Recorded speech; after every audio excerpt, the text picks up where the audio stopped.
So, hi guys. So, for today's... Ay, fuck! Shit. Sorry na. Nadulas ako.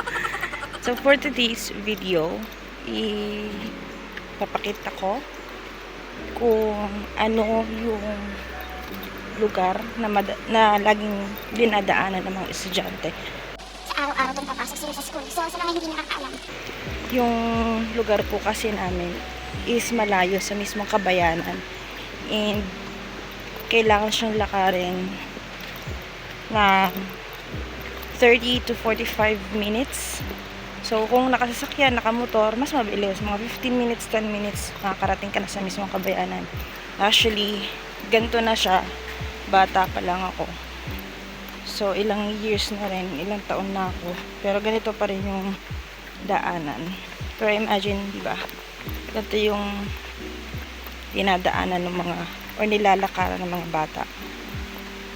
Araw-araw. Ito yung hindi nadadaanas ng mga nasa syudad. Na gusto ko ipakita sa inyong lahat. May falls dyan, maliit lang.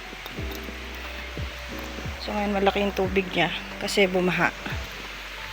Ito yung Anilaw River. Dalawa siyang magkasanga na ilog.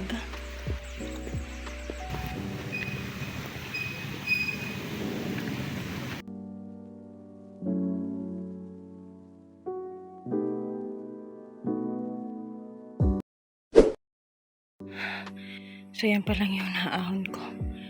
Pero pagod na ako. Malayo pa. Mataas pa to.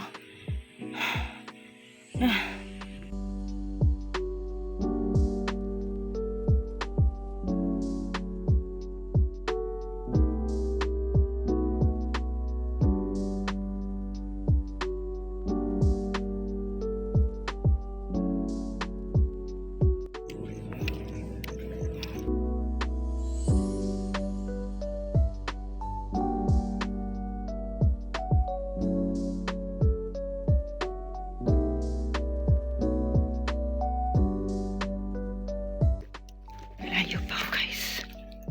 Mangalati pa lang ako. Shit. Ang init. Magwawan na.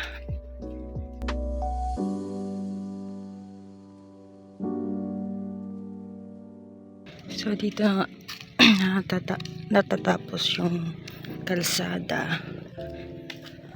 Ilang taon na siyang ganyan. Tapos hindi nila nadugtungan na itong kalsada.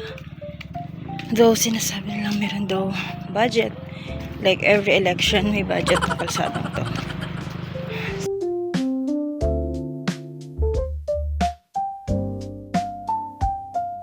Stop over muna. Pahinga.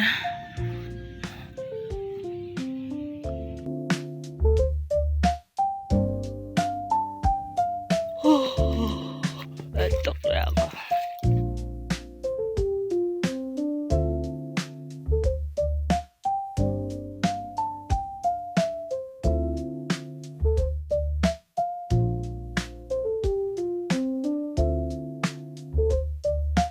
Talaga ako sa punong yan. Ang ganda niya. Ang laki. Hindi ko alam kung anong tawag sa punong yan eh.